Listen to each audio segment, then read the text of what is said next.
தெரியுமா எல்லாருக்கும்? அவர் எப்பவுமே என்ன சொல்வார் அப்படின்னா, கல்வி ஒன்றுதான் உன்னை உயர்த்தும் அப்படின்னு சொல்லிக்கிட்டே இருப்பாரு. அப்படின்னா என்ன? நம்ம ஏதாவது ஒண்ணு கத்துக்கிட்டே இருக்கணும். நம்ம ஸ்கூலுக்கு போறோம், படிக்கிறதுக்காக மட்டும்தான் போறோம்னு சொல்லிட்டு நாம நினைச்சிட்டு இருக்கோம்.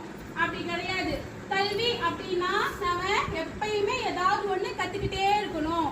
படிக்கிறது கத்துக்கிறதுங்கிறது விளையாடவும் கத்துக்கணும், நல்ல ஒழுக்க நெறிகளையும் கத்துக்கணும், வீட்டுல எல்லாரையும் எப்படி மதிக்கணும், எப்படி பேசணும், நம்முடைய சுய வேலைகளை நம்ம எப்படி செஞ்சுக்கணும், அப்புறம் இந்த சமுதாயத்துல நம்ம எப்படி வாழணும், இதை எல்லாமே கத்துக்கிறதுக்காக நம்ம ஸ்கூலுக்கு போறோம். கரெக்டா?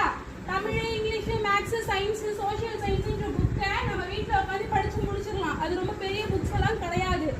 அதையும் தாண்டி நம்ம ஸ்கூலுக்கு போறது இதுக்காகத்தான். அங்க வேற வேற ஜாதி, வேற வேற மதம், இதெல்லாம் இருக்கிற பசங்க வருவாங்க. அதே மாதிரிதான் இந்த சொசைட்டி சொல்லுவாங்க, பள்ளிக்கூடம் அப்படிங்கிறது ஒரு சின்ன சமுதாயம். கரெக்டா? இப்ப உங்க ஃப்ரெண்ட்ஸ் எல்லாருமே யாரா இருப்பாங்க? கரெக்டா நீங்க மட்டும் தான் இருக்கீங்களா? கிடையாது. ஒரு ஹிந்து இருப்பாங்க, முஸ்லீம் இருப்பாங்க, கிறிஸ்டியன்ஸ் இருப்பாங்க, இந்த மாதிரி நிறைய பேர் இருப்பாங்க.